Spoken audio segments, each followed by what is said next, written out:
नमस्कार। आप सबका फिर से एक बार स्वागत करता हूं।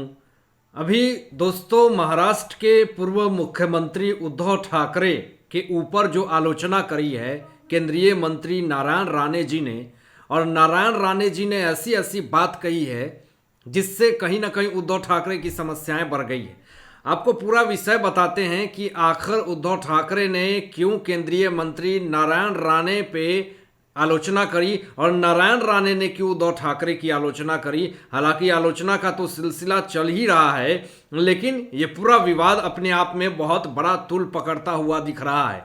आपको सबसे पहले बताएं कि ये तंज का जो माहौल बना हुआ है महाराष्ट्र की सत्ता में, और ये कोई ऐसा तंज का माहौल बना हुआ है जिससे कहीं ना कहीं उद्धव ठाकरे के ऊपर बहुत बड़ी समस्याएं गिरेगी।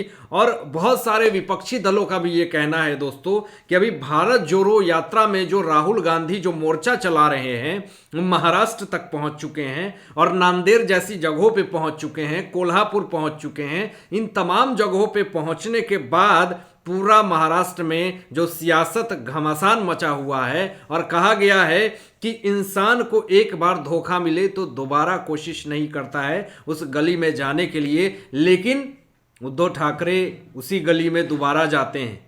आपको बताएं कि पूरा वाकया क्या है दोस्तों, कि यहाँ पे नारायण राणे जी ने बहुत बड़ा बयान दे दिया है। उन्होंने ये कह दिया कि जो मुख्यमंत्री हैं जो 2.5 साल में मातोश्री से कभी बाहर नहीं आए, उन्हें आलोचना बंद कर देना चाहिए। ये नारायण राणे जी का बहुत बड़ा बयान था। हालांकि आपको भी पता है कि महाराष्ट्र में ऐसे बहुत सारे कांड हुए, बहुत सारे ऐसे जो प्रॉब्लम हुए हैं उस पर कभी भी उद्धव ठाकरे ने नहीं कहा। और जब ये महाराष्ट्र की सत्ता से पूरी तरीके से ख़त्म हो जाते हैं तो ये किसान से जा कर के मिलते हैं, लोगों से जा कर के रूबरू होते हैं। तो इसी पर नारायण राणे जी ने साफ तौर पे ये कहा कि जो इंसान मातोश्री से बाहर नहीं निकला, मंत्रालय नहीं गया 2.5 साल तक, वो इंसान बात करता है विकास करने की, किसान को मदद करने की। कभी भी ये जो गीला और सूखा का जो मुद्दा है वो कहीं ना कहीं तुल पकड़ता हुआ दिख रहा है। लेकिन किसानों ने भी उद्धव ठाकरे को साफ तौर पे कह दिया कि 2.5 साल में तो आप कभी दिखे नहीं, और अब सत्ता जब वापस जाती है और पूरी तरीके से खत्म हो जाती है तो आप अब मुद्दा उठाते हैं। लेकिन एक मुद्दा और है दोस्तों, आपको बताएं कि जिसपे नारायण राणे जी ने भी प्रतिक्रिया दी है कि अब्दुल सत्तार ने जो आलोचना करी है, जो गाली दे दी है शरद पवार की बेटी सुप्रिया सुले को, तो उस गाली पे अब कहीं ना कहीं प्रतिक्रियाएं आ रही है विपक्ष की तरफ से। आपको बता दें कि एनसीपी के बड़े बड़े नेता ने भी पलटवार किए। एनसीपी के कुछ कार्यकर्ता जो हैं वो अब्दुल सत्तार के घर पे जाते हैं और तोड़फोड़ कर देते हैं। लेकिन आपको बताएं कि यहाँ पे अब्दुल सत्तार पर जो भड़के हैं, नारायण राणे सवाल पूछा गया कुछ मीडिया से, अब्दुल सत्तार के बारे में नारायण राणे से सवाल पूछा गया तो उन्होंने कुछ जवाब नहीं दिया, उन्होंने कोई बात कही ही नहीं। लेकिन यहां पे एक बात जरूर कहा, जब उद्धव ठाकरे के बारे में पूछा गया नारायण राणे जी से कि उद्धव ठाकरे के बारे में क्या कहना है, तो साफ तौर पे नारायण राणे जी ने क्या कहा आप जानते हैं? नारायण राणे जी ने साफ तौर पे कहा कि मैं ऐसे इंसान के बारे में बात ही नहीं करना चाहता हूं, मैं धोखेबाज इंसान के बारे में बात ही नहीं करना चाहता हूं। ये साफ तौर पे कह दिया दोस्तों। अब्दुल सत्तार के बारे में भी कुछ बयान नहीं की, लेकिन तंज कस दिया उद्धव ठाकरे पे नारायण राणे जी ने। अब आगे सुनिए कि नारायण राणे जी ने और क्या बड़ी बात कही, उद्धव ठाकरे पर नारायण राणे जी ने क्या कहा, उद्धव ठाकरे पर नारायण राणे की क्या टिप्पणी है, जरा ध्यान से सुनिएगा। राज्य में भारी बारिश को लेकर के आरोप प्रत्यारोप चल रहे हैं। आपको पता है कि महाराष्ट्र में अभी बारिश का माहौल है और चारों तरफ जिस तरीके से कोहराम मचा हुआ है, तो इसी विषय में लेकर के जब यहाँ पे आरोप प्रत्यारोप का खेल हो रहा है बारिश को लेकर के, तो ऐसे में विपक्ष जो है वो राज्य में गीला और सूखा घोषित करने की मांग कर रहा है। और आपको बता दें, इन सब पर बोलते हुए केंद्रीय मंत्री नारायण राणे जी ने पूर्व मुख्यमंत्री उद्धव ठाकरे के ऊपर आलोचना करी है। क्योंकि आप लोगों को भी पता है जब महाराष्ट्र के मुख्यमंत्री थे उद्धव ठाकरे, तो ऐसे तमाम किसान भाई थे जिन्होंने आत्महत्या कर ली। अभी तो एकनाथ शिंदे जी की सरकार है, उन्होंने कहा कि 3 महीने तो हुए ही हैं, इस 3 महीने में 964 करोड़ रुपए कर्ज माफ किया है एकनाथ शिंदे जी ने, और 7 लाख किसानों की कर्ज माफ करी है। कभी उद्धव ठाकरे ने जाकर के कभी पूछा 2.5 साल में? जो इंसान मंत्रालय नहीं गया वो क्या पूछेगा किसी की समस्या है, मुसीबत? साफ तौर पे नारायण राणे जी ने ये बात कही। दोस्तों इसी पे पूरा विवाद जो है वो खड़ा हो रहा है और इस 2.5 साल को लेकर के जो पूरा महाराष्ट्र में सत्ता गरमाई हुई है कि उद्धव ठाकरे 2.5 साल के राज में ना जाने कितने सारे बवाल खड़ा कर दिए, वसूली का कांड खड़ा कर दिए, केस को दबाने का, ड्रग्स का मुद्दा, ऐसे तमाम सारे सवाल हैं जो उद्धव ठाकरे को लेकर के खड़े हो रहे हैं। अब दोस्तों यहां पे आपको बताएं कि जो अभी बड़ा मामला है, उद्धव ठाकरे वो कर रहे हैं जो औरंगजेब भी नहीं कर सका। ये आशीष शेलार का बहुत बड़ा बयान है।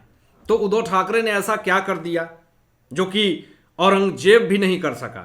ये देशद्रोही से तुलना कर रहे हैं आशीष शेलार उद्धव ठाकरे की कि ये पूरी तरीके से देशद्रोही हैं। महाराष्ट्र की जनता को मूर्ख बनाया 2.5 साल तक, अब महाराष्ट्र की जनता मूर्ख नहीं बनेगी। ये आशीष शेलार का बहुत बड़ा बयान है। दोस्तों बीजेपी के बहुत बड़े नेता हैं और ये बार बार उद्धव ठाकरे पे तंज कसते हैं, लेकिन इस बार का उनका बयान ऐसा है जिससे कहीं ना कहीं उद्धव ठाकरे पूरी तरीके से हिल चुके हैं। आपको बताएं दोस्तों कि आगे जो बड़ा बयान है वो है कि अब जो पूरा मामला निकल करके सामने आ रहा है कि सब कोई जानते हैं कि जो महाविकास आघाड़ी सरकार की वजह से उद्धव ठाकरे शिवसेना की विचारधारा को खत्म कर रहे थे। ये मैं नहीं कह रहा, ये बीजेपी के बड़े बड़े नेताओं ने ये बात करी थी। अब जब इतना कुछ खोने के बाद भी अब उद्धव ठाकरे जो हैं वो कांग्रेस और राष्ट्रवादी के निशाने पे हैं। अब उद्योग मंत्री उदय सामंत की जो आलोचना हो रही है, अब यहां पे बताएं आपको कि पूरा विषय क्या है कि उद्धव ठाकरे की शिवसेना हमारी मदद से ही जीत सकती है, नहीं तो नहीं जीत सकती है। ये आशीष शेलार ने एक चाल चली, एक बात कही, क्योंकि आशीष शेलार जो भी बात कहते हैं, जो अपनी विचार रखते हैं, उससे कहीं ना कहीं बहुत ज़्यादा मिर्च लगती है उद्धव ठाकरे सरकार को। लेकिन ये बात जो कही है आशीष शेलार ने कि उद्धव ठाकरे की शिवसेना जो कुछ भी बची हुई है, थोड़ा बहुत ही बची हुई है, वो सिर्फ और सिर्फ हमारी वजह से बची हुई है, हमारी मदद से बची हुई है। तो कहीं ना कहीं आशीष शेलार का ये बयान अपने आप में बहुत कुछ को दर्शाता है। दोस्तों इससे साफ तौर पे पता चलता है कि उद्धव ठाकरे की शिवसेना जो है वो पूरी तरीके से समाप्त होने के कगार पे है। लेकिन अब आपको बताएं यहां पे कि बड़ा मामला जो निकल करके सामने आ रहा है कि छत्रपति के नाम पर राजनीति करने वाले आशीष शेलार ने उद्धव ठाकरे पे निशाना साधा है कि छत्रपति शिवाजी के नाम पे ये राजनीति कर रहे हैं। और राजनीति छोटी मोटी नहीं, बड़ी राजनीति कर रहे हैं, लेकिन फिर भी महाराष्ट्र की जनता उनको पूरी तरीके से लतार लगा रही है। लेकिन दोस्तों यहां पे जो बड़ी अपडेट आई है कि राहुल गांधी की भारत जोड़ी यात्रा के लिए शरद पवार और उद्धव ठाकरे जो हैं वो संदिग्ध हैं, लेकिन एमवीए के शीर्ष नेता उनसे जुड़ेंगे। आपको बता दें यहां पे कि अभी राहुल गांधी जो हैं वो एक दौरे पे चल रहे हैं और राहुल गांधी जो हैं वो इस दौर में गुजर रहे हैं कि किसी तरीके से भारत जोड़ो यात्रा में हम किसी तरीके से आगे बढ़ें और लोगों को जोड़ें।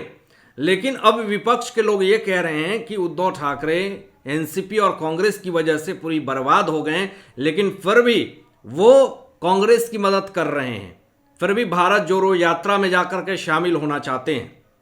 ये पूरी तरीके से बर्बादी के कगार पे हैं, लेकिन फिर भी उनकी मनस्थिति जो है वो सही नहीं हो रही है। आप क्या सोचते हैं दोस्तों? इन तमाम मुद्दों पे अपने विचार व्यक्त कीजिएगा और ऐसे ही लेटेस्ट अपडेट पाने के लिए इस चैनल को सब्सक्राइब करके बेल आइकन प्रेस कर लीजिएगा और अपने दोस्तों के साथ शेयर कीजिएगा। Thanks for watching my videos. जय हिंद।